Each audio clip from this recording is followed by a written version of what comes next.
Okay, let's go ahead and get started. Sorry that I'm running a little bit late. Had some problems with the webcam. Wasn't working for some reason. Should be working now. If there's any problems, if you can't hear me or see me, or if there's a problem with the stream, let me know. My name is Rob Shums. I'm the owner of Reason Prep. I do all the videos, all the tutoring, all that good stuff. So today we're going to have a live stream where we're going to talk about any questions you might have on the SAT, the ACT, SAT subject tests, AP tests, college admissions. Well, I guess not AP since you're done with APs at this point. Let me actually make sure there's no like feedback or anything. Mute that. Okay. And yeah, so SAT, ACT, subject tests. Yeah, anything you want to talk about. So if you want to send me questions, go to I prefer if you send an email with the questions, just so I can keep track of them all.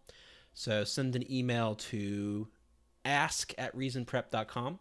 It is in the sidebar, I guess, below. Ask@reasonprep.com. If you're going to ask about a specific problem from the SAT or the ACT, I recommend you send me a picture. An answer to the question is definitely required so that I don't have to look up the answer and it gets weird. I just know if I did it right or wrong immediately. And then a source of the question, if possible, like what test it might come from or what book or whatever. So like I said, I'll take SAT questions. I'll take ACT questions. We've got an SAT coming up next Saturday and an ACT coming up the week after that. And then we're going to get into the summer study season. So that should be fun. So like I said, feel free to send questions. I had some questions sent to me ahead of time. I'll just start on those while we wait for people to get into the room. All right, so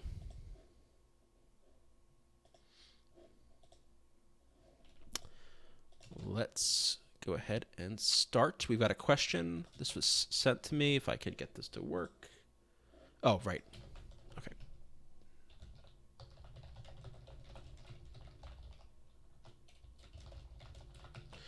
Okay, so the question that I had was about diagnostic tests in prep books. So Barron's, Kaplan, Princeton Review, all those books often include diagnostic tests. The question is more or less, are they useful? If they are simulated SATs, like if the Princeton Review's diagnostic test or Barron's diagnostic test, whatever, is just a simulated SAT, like they just created their own SAT or ACT, it's not useful. If the diagnostic test is targeted in a specific way to certain skills, so for example, if it's just a regular math test that will help you figure out what math concepts, formulas, ideas you don't understand, or if it's a writing test or English test that tells you what grammar rules you don't know or whatever, that's useful. But if it's just a simulated SAT or ACT, it's actually worse than useful. Worse than useless, because generally you don't want to use third-party tests as indications of much of anything. They're good for extra practice, but that's about it. So diagnostic tests to review, not very useful if they're just simulated tests, not useful at all. If they are targeted to certain skills or abilities, which that's pretty rare, they are useful. So for example, I do have a grammar diagnostic test on my site available for free that you can use for the SAT and even for the ACT English. But the SAT grammar diagnostic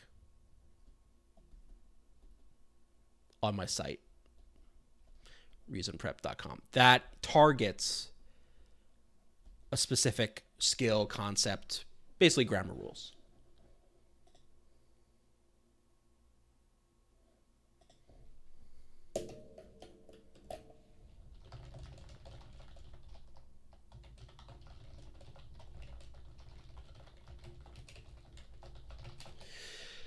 All right, next question.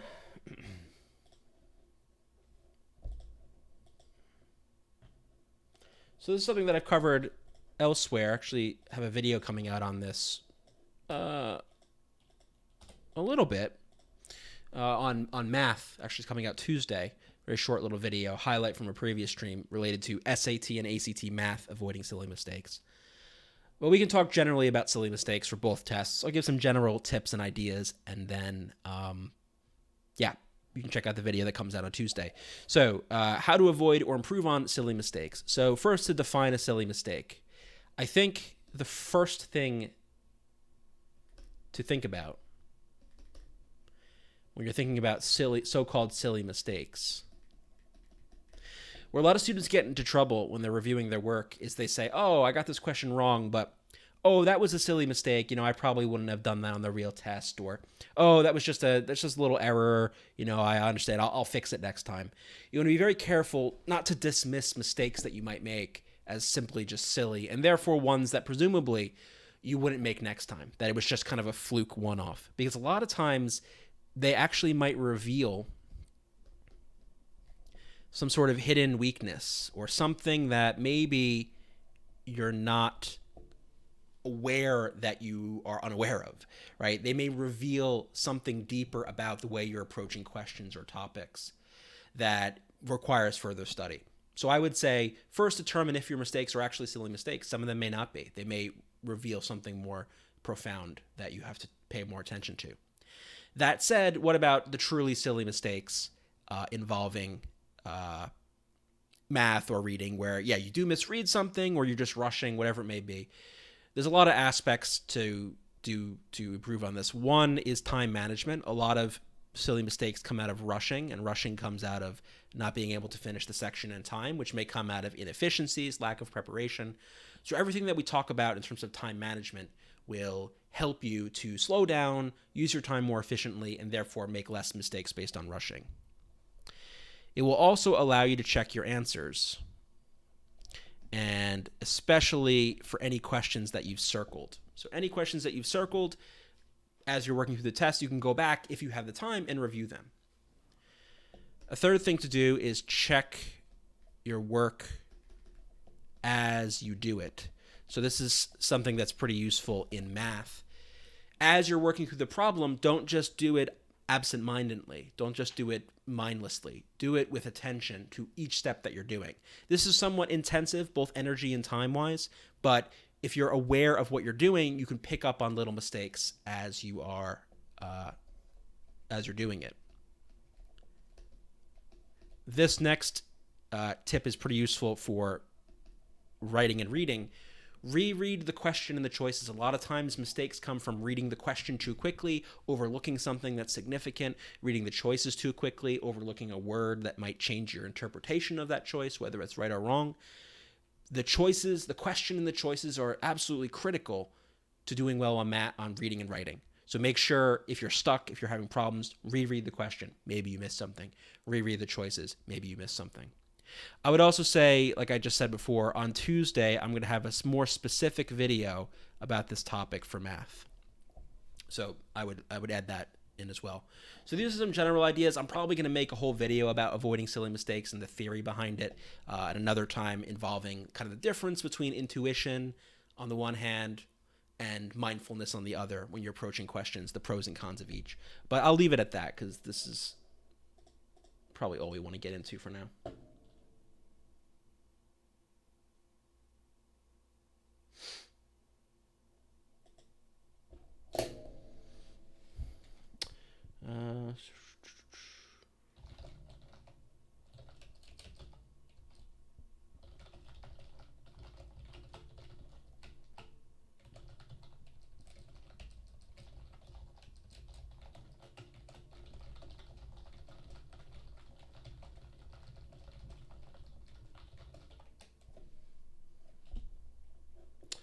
Okay, so specific question was posted on Facebook group about the ACT. I'm assuming it's this one, the triangle question. Which one's this one? All right, let's assume this was it. Okay, so this is an ACT question. Let's see what we got. Line segments GH, JK, and FM are parallel and intersect line segments FL and FM. Okay. The ratio of the perimeter of FJK to the perimeter of FLM is 3:5. Wow. And the ratio of FH to FM is 1:5. What is the ratio of GJ to FG? Wow. This is a pretty complicated question. I don't know where the source of this one was originally. Probably from a prep book, because I don't know, this one seems a little crazy. But let's see what we got. FJK, that would be this triangle to FLM. So the ratio of this green triangle is 3 to 5. And I think what's useful if you're watching this, not really knowing where this question comes from, is to see how I approach the complexity of this question in terms of taking pieces of the paragraph, each chunk of the question, and trying to put it onto a diagram, work this out piece by piece rather than trying to figure it all out at once. That's too hard. Let's start with something simple, which is this ratio, 3 to 5. Okay. The ratio of FH to FM is 1 to 5. So FH is here. 1, this whole thing is to 5. So actually I can get rid of this because it's already a 3 to 5 ratio here, and this is a 1 to 5 ratio. So now I know the ratios of the triangles. It's 1 to 3 to 5. What is the ratio of GJ, this, to FG?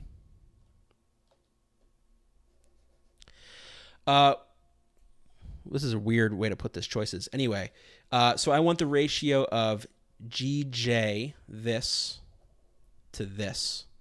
Well, notice the ratio of the small triangle to the medium triangle is 1 to 3. So if we just put numbers on this, this is probably the easiest way to do this. Let's call this a length of 10. Let's call this length, this whole thing will be 30, which means this thing is 20, and 20 to 10 would be a 2 to 1 ratio, which is J.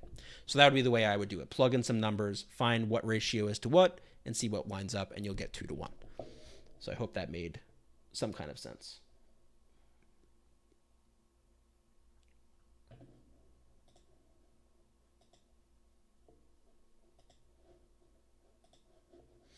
Okay, let's see what else we got.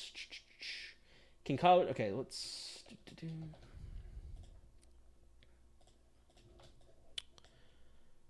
Can colleges find out your score on a certain subject test even if you didn't send them? So every college has its own policies. Some colleges require you to send every score from the test that you've taken. Other colleges don't care. You can send them whatever you want. So this question really concerns, in particular, the colleges that want to see every single score. And so here's the thing. Legally, the College Board cannot release your scores to anyone without your permission. And they also can't tell the colleges what tests you've taken in addition to the scores you got on those tests without your permission. So if you're applying to a school that requires all tests, they can't go to the College Board and say, please give us all of this student's scores, because you have to send them out. That at least makes it seem like the College Board would not be able to find out if you had a certain score on a subject test or an SAT that you weren't giving them, that they wanted to see. However, my philosophy on this is send them everything for 2 reasons. Number one, a low score is not going to really hurt you as much as you might fear it could. Even if you took let's say you took a chemistry subject test and you bombed it, whatever, that happens. It's not going to be that big of a deal. If they see it, they see it. It's not going to be the make or break issue, because there's a lot of reasons why you could have gotten that low score. Second, if somehow they did find out that there was a score you didn't send them, and one way sometimes this happens is on college transcripts, for example, or high school transcripts. If they found out you didn't send them a score they wanted, you can get into trouble. Who knows? Maybe they would rescind the admission. So it's not really worth the risk, in my opinion, of so little downside of giving them a score versus so big of a downside of them finding out that you didn't give them the score. So I would say send whatever college policy is, follow their policies. If they want to see every score, send them everything. If they don't, send them your best. It's as simple as that. I wouldn't overcomplicate it any further.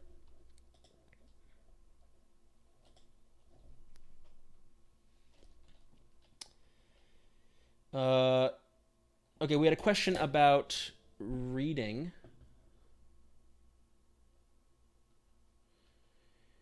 Let me get to that in 1 second. The reading from passage 6, dual passage.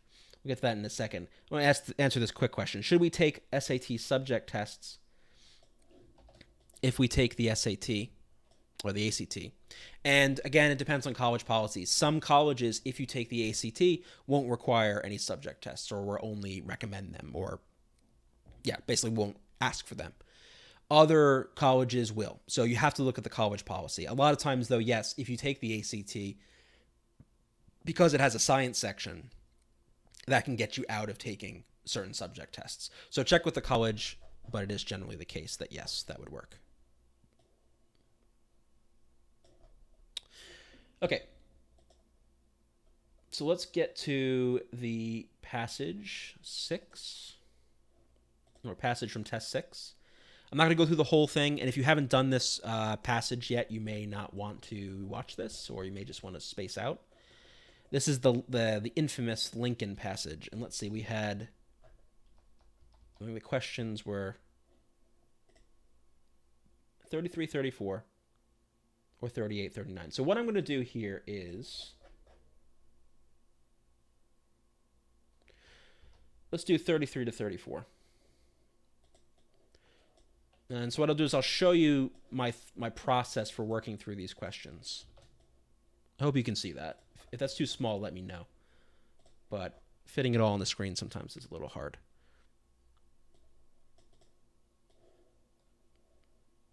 Okay, so we've got this, and then we've got this. So as I said, this is from SAT 6. If you haven't done this yet, you may want to just not watch. If you have, or if you don't care, then feel free to watch. So we have a two-part question. So first things first, this is a dual passage. We don't really even care about passage 2 right now. We're answering questions about passage 1. So we're fine. Let's just do passage 1. Number 2, it's a history passage, so the language is a little bit tricky, and I'm sure we will get into an analysis of what's going on in this passage, how we figure out what it's trying to say. And then we have a two-part question. We've got a question in 33, which is asking about something in the passage, and then 34, we need to find the lines that support that choice. So let's begin. The first thing I do with these evidence questions is I see the range of lines that we could find the answer in. So it's from 9 to 37. And what I do first is I bracket the passage from 9 to 37. And so if you can see between these two red brackets, I know my answer has got to be between these brackets somewhere. So the answer to 33 is somewhere in here. Then what I start doing is I read the question. So Lincoln contends that breaking the law has which consequence? And I try to see if there are any what I call keywords in the question. So here I think consequence is a keyword. It's just something I want to look for as I read. What are consequences of breaking the law? So as I read in between these bracketed lines, I want to pay attention and try to see, okay, are there any consequences to breaking the law that Lincoln lays out? So then I would start reading. So let's begin with line 9. Let every man remember that to violate the law is to trample on the blood of his father and to tear the character of his own and his children's liberty. So let's stop right there. Immediately, I think I find something that I like. To violate the law, in other words, break the law, is to trample on the blood of his father and to tear the character of his own and his children's liberty. So clearly we can see breaking the law has a very bad consequence, which is to trample on the blood of his father, which means kind of like to dishonor his memory, essentially, right? Think about when this is written. This is written in the 1800s. There are probably people that, the people's fathers probably fought in the Revolutionary War, or at least were somewhat involved in early American history. Point is, to break the law would be to trample on that legacy, that blood of the father, and to tear the character of his own and his children's liberty. So again, to kind of sully the Constitution, the Declaration of Independence, the values and freedoms that have you and your children have inherited from the past, essentially. So I can stop right there and I can look at the choices and I can see if any of these seem to match. And what I would find right away, B, it undermines and repudiates the nation's values. This is essentially a summary of what this is saying. Values referring to kind of the blood of the father, and the liberty, the character of our liberty being kind of the values. So that looks pretty good. So I might be pretty confident with B as a possible answer to this one. What I would do, though, is I would continue reading just to make sure. So I would read through the rest of this all the way through, and I would see if I find any evidence for A, C, or for D. And what I would find in this case is that I don't see any evidence for A, C, or D in the passage. I don't see anything that points to slowing the repeal of bad laws. I don't see anything about leading slowly but inexorably to rule by the mob.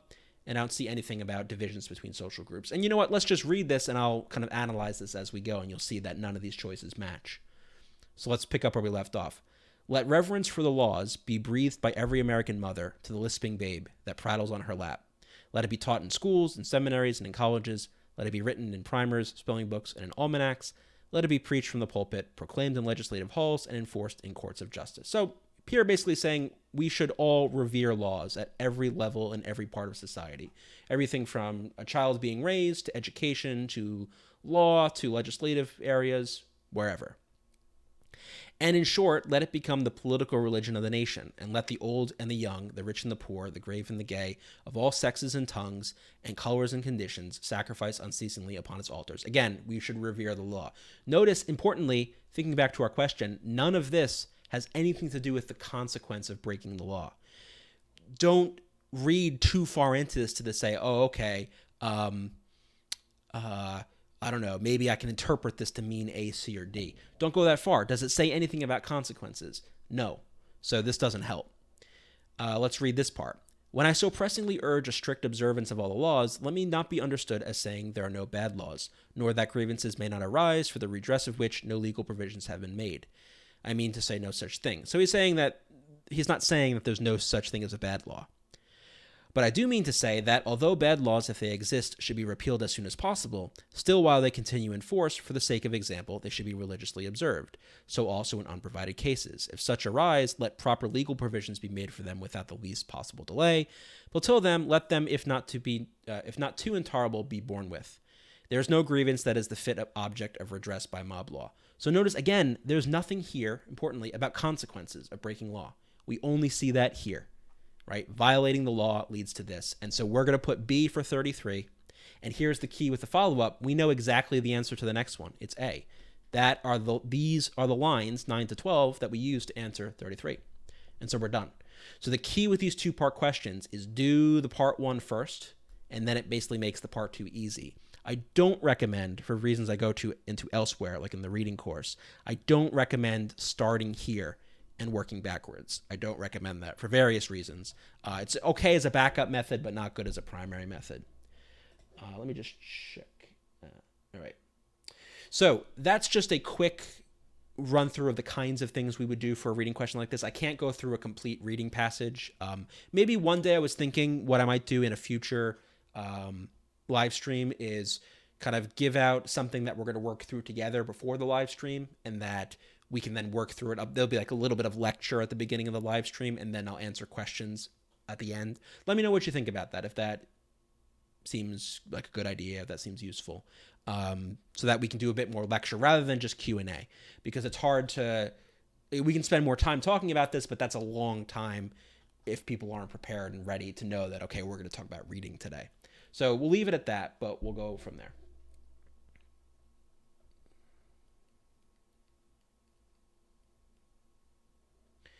Yeah, the vocabulary, follow-up comment, the vocabulary on this is really hard, for sure. Take words, we just underlined some words in here that might be difficult, not just because they're hard vocabulary words, but because they may have different meanings in this time period. Let's see. Reverence might be hard for some people. Lisping, prattles. What else? Grave and gay. Gay here doesn't mean what you think it means. Gay means happy in this context. And how do we know that? Well, partly from history, but also because it's in contrast to the word grave. Grave means very serious and stern. So the contrast here, we can see earlier, rich and poor, that's contrast. Old and young, that's contrast. So grave and gay must also be contrast. Grave meaning serious, gay meaning happy, which is what it used to meant more or less back in the time this was written. What other words would be hard here potentially? Pressingly, maybe. Grievances, redress, provisions. So there's a lot of potentially pretty tough words here. Religiously, you might think that means literally meaning religious, having to do with religion, and actually religiously means something different here. It means kind of regularly and done consistently. So that might be a little bit tricky. Born, grievance, redress. So yeah, fit. This would be another possible word. So there's a lot of tough vocabulary words / words that have different meanings in this context. And that's often what makes these passages a little bit tricky. Unfortunately, there's no easy solution to this. You just kind of have to, it's just practice, reading consistently, and just reviewing your work and trying to understand what's going on in these passages.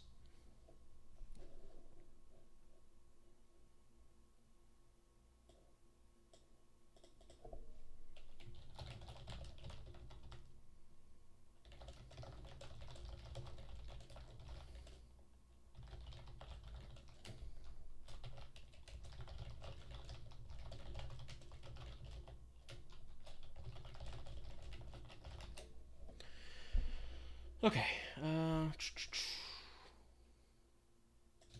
Okay, I got a question about reading or writing, maybe.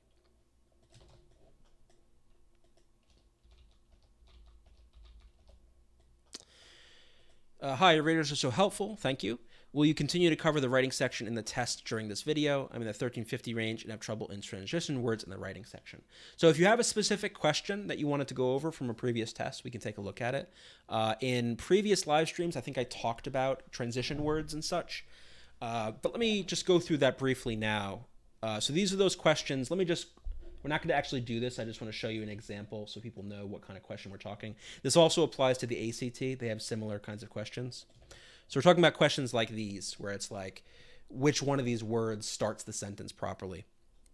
And the way you want to think about these is in terms of categories. And there's probably quite a few categories, but there's three major ones that I want to talk about. Cause and effect, or conclusion. Contrast, and continuation. So these are three categories of words. In each of these categories, we can get all different kinds of words like these. So for example, cause and effect, you could have words like therefore, then.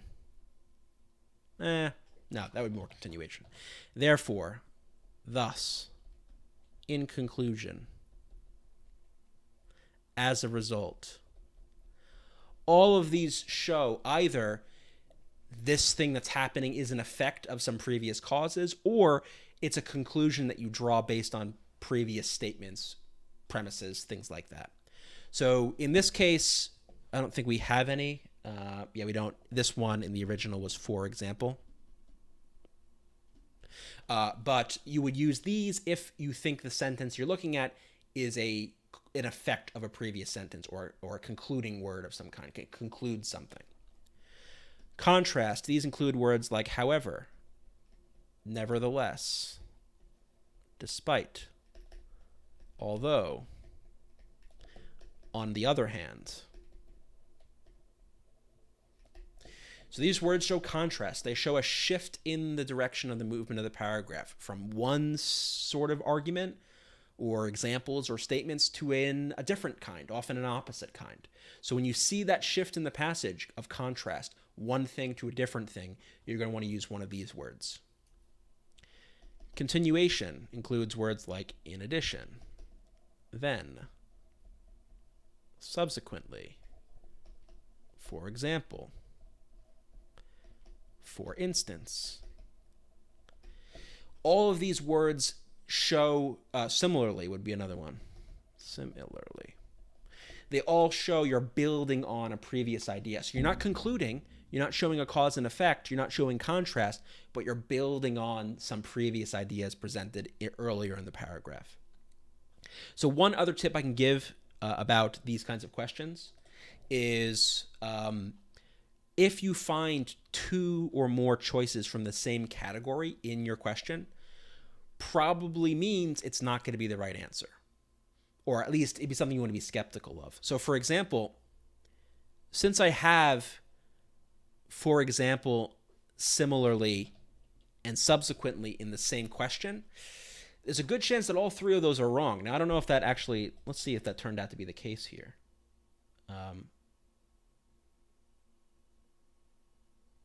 No. So there was, one of these was the answer. I mean, they're pretty different even though they're from the same category, but you just want to be careful that if you have, let's say you had in a question, you had however and nevertheless, they're not exactly the same in meaning, but they're pretty darn close. So it's hard to know how one could be right and the other could be wrong.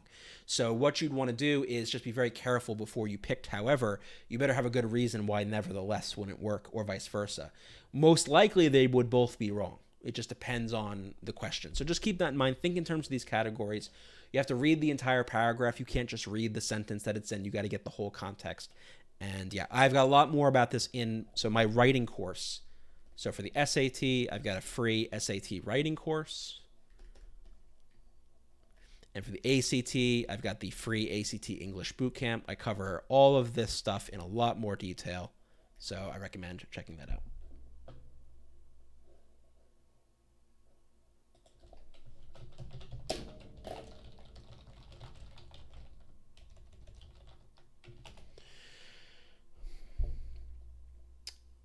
Separating the transition words into 3 categories is so helpful. Thank you. Yeah, you're welcome. Yeah, I think it definitely helps just to think about how they're all related to one another. We can even break them down further. Like I think, for example, in the continuation, then and subsequently are a little bit different. They show chronology, right? They show movement through time. Whereas, for example, and for instance show examples. Similarly shows similarity to something previously, and in addition actually goes with for example, kind of. Well, no, it's more of a continuation. So even within the categories, there's some differences, but I think as a general way of thinking about them, it can help to sort out what's what.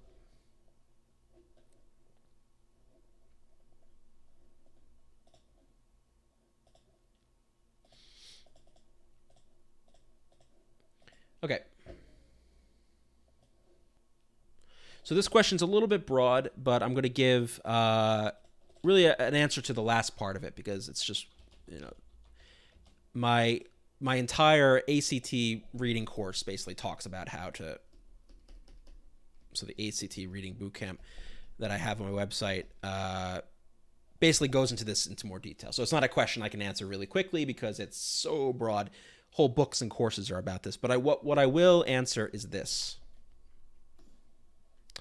So let me just pull out an ACT reading passage in miniature just to illustrate this. And this also kind of applies to the SAT as well, SAT reading. It's true for both cases. So let's just grab an ACT reading section. And again, it applies to SAT as well.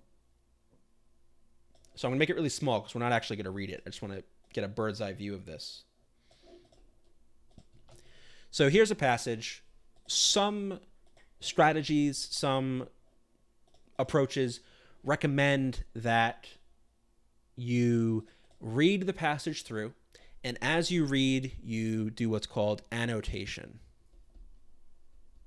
And maybe some SAT strategies recommend this as well. So basically, you would read the first paragraph and then jot down a summary of what it's about. And then you read the next paragraph and jot down a summary, and then summary. And then, you read this and you summarize it. And you read this and you summarize it. And you summarize this and you summarize this. And then once you've done all that, you go to the questions and you start to answer them. Generally speaking, I do not recommend this strategy for 2 reasons. Number one, it's really time consuming. You have 8 minutes and 45 seconds per passage on the ACT, and you've got 13 minutes per passage on the SAT. Not a ton of time, so you can't spend half or more of that reading. You got to get to questions as soon as you can. Number 2, a lot of the stuff you're going to be summarizing, kind of related to number 1, a lot of the stuff you'll be paraphrasing or summarizing in the margins. Maybe stuff that they ask no questions about. So why do we care, right? If none of, like, for example, let's say this paragraph here. Let's say there are no questions that require us to have even read that paragraph. Spending time paraphrasing or summarizing it then is a huge waste of time. And we won't know which paragraphs are going to be important until we get right to the questions. So that's why we want to, for the ACT and the SAT, there's a little bit of a difference between the two based on, you do on the ACT want to do a quick read of it. On the SAT, I don't recommend reading the passage ahead. I recommend going right to the questions. But yeah, you do want to make sure you get right to the questions as soon as possible, because that will tell you what's important and what's not. that will tell you what you should focus and what you should spend your time on. So no, I don't recommend reading the practice tests. Reading the passages and annotating detailed, because it just takes way too long.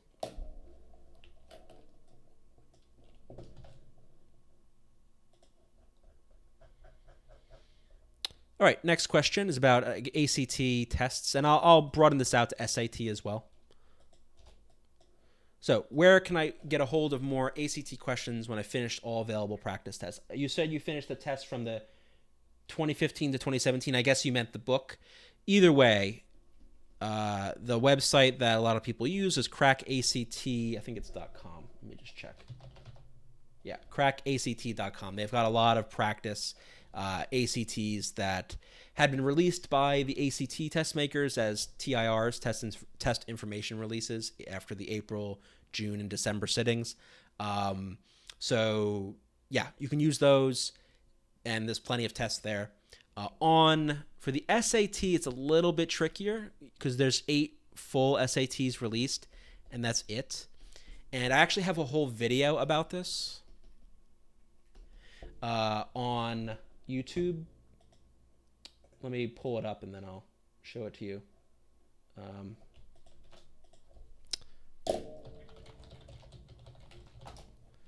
So if you go to YouTube, I'll switch over here.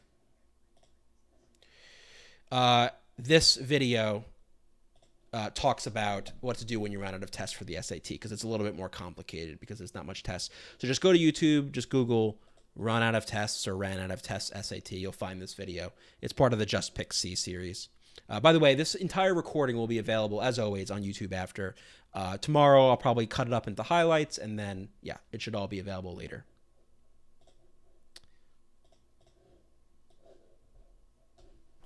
Okay. Move that.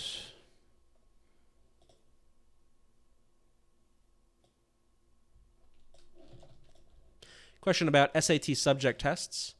Are Barron's and Princeton Review both needed for SAT Bio? So generally, I don't know much about Bio, but I'm sure it's probably similar to, let's say, Math 2 or Chemistry or any other test that these companies make. If you can swing it, if you could get Barron's and Princeton Review, I think it's a good idea, because generally speaking, Barron's material is harder than the real test, whereas Princeton Review is slightly easier. And you might think, why would I want something easier when I can get something harder? The problem is it's not actually necessarily a great thing for your material to be always too hard, because then you might focus on things that aren't really relevant or aren't even tested. Sometimes Barron's goes a little overboard, but it is more challenging with certain questions. So that's good to get that top end difficulty. But then with something like Princeton Review, the questions are easier, but they're a little bit more realistic on average. So you make sure with the Princeton Review, you know you're going to hit kind of the core concepts that are going to be on the test. And then with something like a Barron's, you're going to have questions that are going to help you with kind of top end difficulty. So if you can get both and use them in conjunction, that's probably the best. That's what I do for chemistry. It's what I do for math too. And I'm sure it's the same for bio.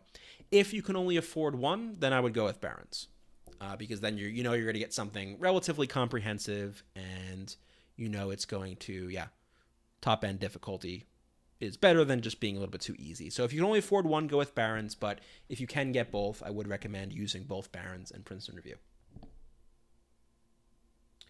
Yeah, so there's a follow-up. I've heard that concepts are missing in Princeton Review. Yes.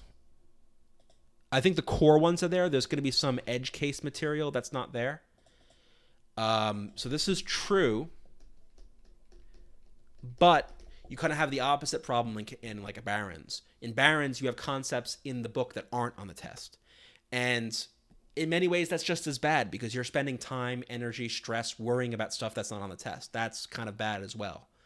So that's why I think you use both. You get that middle ground. With the Princeton, you're going to get the core topics. You're going to get the core stuff that's definitely on the test, maybe slightly easier, but put it this way. If you can't do the Princeton Review stuff, then the Barron's isn't going to save you. You need to master the Princeton Review stuff at a minimum, and then you worry about the top end difficulty with Barron's.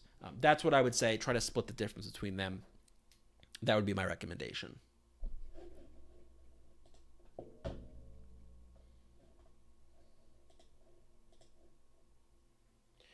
Okay, we've got about 15 minutes or so left. If there are no major questions left, I'll probably skip out early. I'm pretty beat. Otherwise, we're going to go till about 6 o'clock. So if you have any questions that you want to get to, definitely feel free to post them. Either email me, ask@reasonprep.com, or put them in the chat. Either way. Okay, this next question applies to... Oh, I really messed this up. Applies to SAT and ACT equally. This is specifically about the ACT, but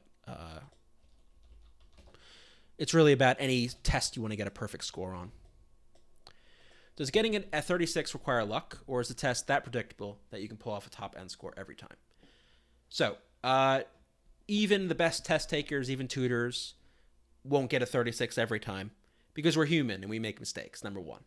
So there is a certain element of luck involved on SAT and ACT, in the sense of, do you have a good day or a bad day? Did you overlook something that, 99 times out of 100 you wouldn't, but it was just that bad luck of that one time where you missed it and you get it wrong? On the ACT, for example, especially in the math, in the 51 to 60, they've got a lot of really hard questions that sometimes, like vectors and matrices, that maybe you're just not familiar with. So maybe one test, you've got a question on matrices that you just don't know, whereas in another test you don't. So there's a little luck there. So luck is absolutely part of this. That said, I think, most tutors, or a lot of tutors, will get 36 relatively often, where it's not just luck, that there is some skill involved. There's a lot of skill involved, but that it's not just pure luck. It's not totally random whether you get a 36 or not, right? So some tutors or some people who are just good at the test, maybe they can get a 36 75% of the time, 60% of the time, whatever it is. I don't know exact numbers. So there is skill involved, and what you want to think about is, when you're thinking about your score on the SAT or the ACT, think about it as a range. So if you, let's say on your ACT, you scored a 28. Really, if you think about it, on any given day, you're probably capable of anything from a 26 to about a 30 as kind of a range of possible scores, depending on luck, depending on how you feel that day, other factors in and out of your control.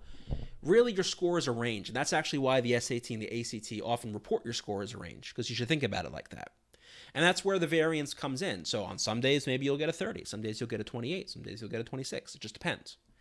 And so really what you're trying to do when you're prep is, you're not just trying to, not like you're at a 28 and you're trying to get it to a 34 or something. What you're trying to do is shift the entire range of your scores up. So maybe you're now from a 32 to a 36 as your range. So on a given day, maybe you get lucky, you get a 36. Other days, you get a little bit rougher, you have a 32. So think of your score as a range, and what you can do to help improve your chances of getting a 36 is build on your habits and your knowledge to push that range to the top. So for example, if I had to give myself a range, I would say my range is like 34 to 36, much more heavily weighted to the top end to the bottom end. So if I'm really, really lazy and not thinking, I could get 34 if I'm just doing it, trying to swear, doing it half-butted, doing it not really all the way. If I'm really trying really, really hard and I'm concentrating, then a 36, really good chance of that. All right, and so why is that? Well, I've studied this test a lot. I know what's on the test. I know all the formulas. I know all the concepts. I'm a pretty good reader. I'm good at science.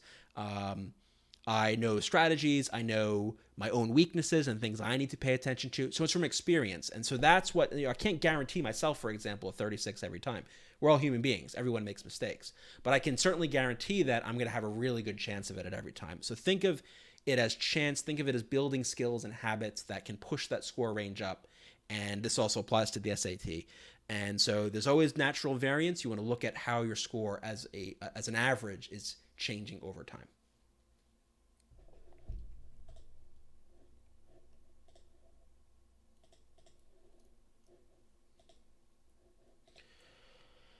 Okay.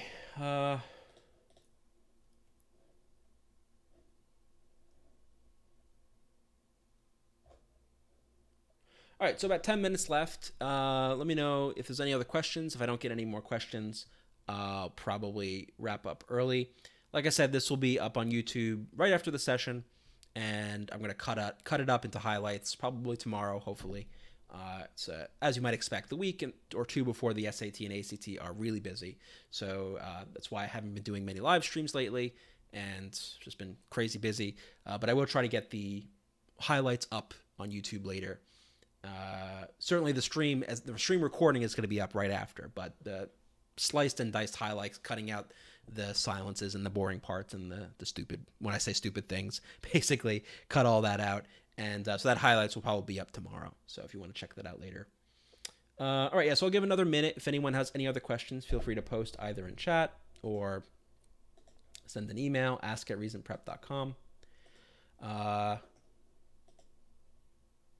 While I'm waiting, if you haven't already, check out my courses. I've got a bunch of free courses on the SAT, free courses on the ACT, particularly for English and for writing, and for SAT essay and all the other kind of stuff. And then I have full courses for the SAT, including SAT math and SAT reading, in my SAT bundle. And then I have full courses for all the sections of the ACT, English, of course, math, reading, science, essay. I've got essay grading. I've got subject test courses, lots of stuff on Reason Prep. So if you go to members.reasonprep.com,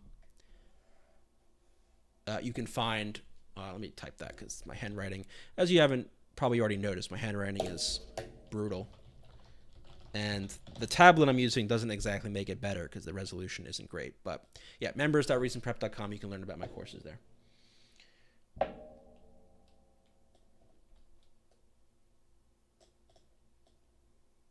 So we got some questions rolled in. This one's more of a personal question. How do you keep motivated to keep making SAT and ACT videos? What motivates you? So part of it's a business. This is what I do full time. So I'm a tutor. I sell courses, as I was just giving you my little sales pitch on my website. So part of it's a business. This is what I do full time. Personally, in terms of like what I like about this, so you know, I love to teach. I love to help students learn, and I like teaching these tests. Basically, I like thinking about that. It's horribly nerdy and dorky, but I like thinking about them. I like thinking of ways of strategizing and beating them, making it easier to explain concepts to students. Because for all the criticism I give these tests, and rightly so, the SAT and the ACT, there's a lot of problems with them, but there's a lot of value to them as well in terms of the reading sections, for example. Being able to read a text, figure out what it's saying, answer questions about it, think about it critically, is really important for college, for your career, for whatever you do. The math, even though the math has its problems for both the SAT and the ACT, it's pretty core stuff that if you're going to go into science or if you're going to go into any quantitative field, you're going to need to know. So there's a lot of aspects to the test which are valuable, which I think are worth thinking about, particularly the reading sections. So yeah, part of it, it's a business, is what I do, and do it to put food on the table, but it's interesting, and I like to learn, and I like to teach. Question on subject tests. What's the best method for practicing for Math 2? YouTube, Khan Academy, reviewing pre-calc and trig, or taking practice exams, taking it this weekend. So if you're taking it this weekend, I would do practice exams because you don't have much time. Do it timed. Try to make them real tests if you can find them, or if you can get books with real tests. There's one official College Board test book with 2 practice Math 2 tests. I don't know if you've used that yet, but that exists. So since you're short term, you're taking it this weekend, yeah, just do practice tests at this point. If there's any particular topics that you can see that are giving you trouble consistently, then yeah, check out Khan Academy for particular topics, like if you don't know logs or whatever.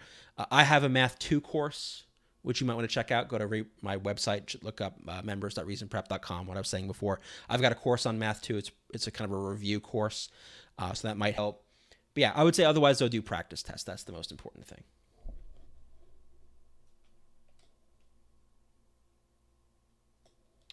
Okay, we'll take maybe 1 or 2 more questions, and then we'll wrap up. My eyes are starting to pound in my head for some reason. I think I got like 4 hours of sleep last night, which is probably the problem. All right. So this question is more on college admissions than anything else, but I'm a freshman and was wondering what extracurricular activities I could do this summer as I'm interested in science or biology. Okay. So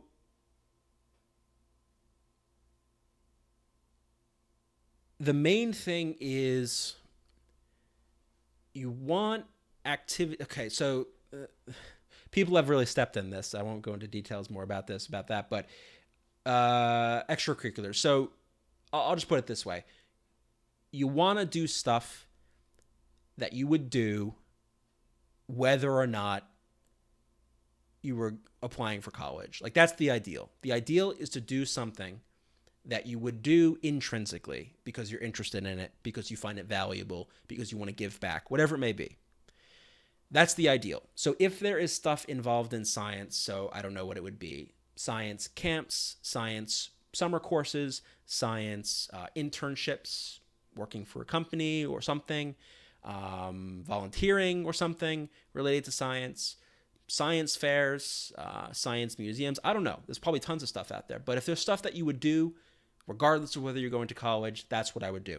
Because in the end, colleges don't want to just see a resume. They want to see a person. They want to see a person with interests. They want to see a person who wants to learn, who wants to be active and do things and create and all that good stuff. And also, that's just what life is about. You want to gain skills. You want to gain knowledge. You want to have fun. You want to learn. You want to explore your passions, because that's what counts. In the end, the college you get into, the scores you get, whatever, it matters, but the skills and the experiences that you build over the long term matter infinitely more. Infinitely more. So I would say what I just listed out are some possible examples. See what's in your area. See what exists in terms of programs or internships or whatever. You're still pretty young though. Freshman's pretty early, so I wouldn't go nuts. But just especially this early stage when you're a freshman, just find stuff that interests you. Try to build skills. Try to build something that you're creating something for the future. Rather than what a lot of people do, which is like pad the resume with like every single club you can, and it's all kind of random BS and blah, blah, blah. I wouldn't go down that route. I would really focus on core aspects of things you like or you're interested in. And if you're not sure what you're interested in or like, well, then explore. Find things to do. That's what counts. Find the passion. Find the things that interest you or things that you can develop an interest in.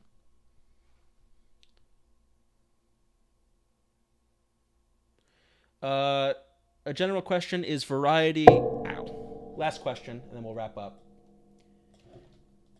Is variety or loyalty in community service more important? You're gonna hate this answer. It depends. I would probably lean more towards loyalty, and again, it depends on the type of community service you're doing. For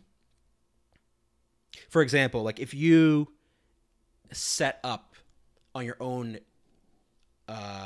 power some sort of nonprofit or organization in your town or city that served some community service need, and you were like the president of it, and you set it up and you ran it for 4 years, and that's like the main thing you did. Let's say you set up your own organization in community service and you ran it for 3, 2, 4, whatever years.